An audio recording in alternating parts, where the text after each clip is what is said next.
தமிழ்நாட்டில் இருக்கக்கூடிய அத்தனை சிலைகளுக்கான கல்லு எங்கேருந்து எடுக்கப்பட்டது தெரியுமா? ஊத்துக்குழியில உள்ள கல்லிலிருந்து மட்டும்தான் சிலை செய்ய முடியும். அந்த உள்ள பாறைகளுக்குத்தான் அந்த கடினத்தன்மை உண்டு.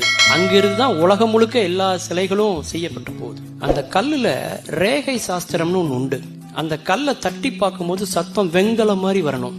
எல்லா கல்லுலையும் சிலை செய்ய முடியாது. சில கல்லுல ஈரம் இருக்கும், தேரை இருக்கும், அதுல சிலை செய்ய முடியாது. சிலை செஞ்சு முடிச்சதுக்கு அப்புறம் தான் அது தெரியும். சிலை செஞ்சு முடிச்சதுக்கு அப்புறம் சந்தன காப்பு மாதிரி சந்தனத்தை பூசுவாங்க. எல்லா இடமும் காஞ்சி போயிரும், ஒரு இடம் மட்டும் ஈரமா இருக்கும். அப்போ அதுக்குள்ள என்ன இருக்கு? தேரை இருக்கு. ராஜராஜ சோழன் எவ்வளவு பெரிய மாமன்னன். அவன் நினைச்சிருந்தா தங்கத்துல சிலை செஞ்சிருக்கலாம்ல.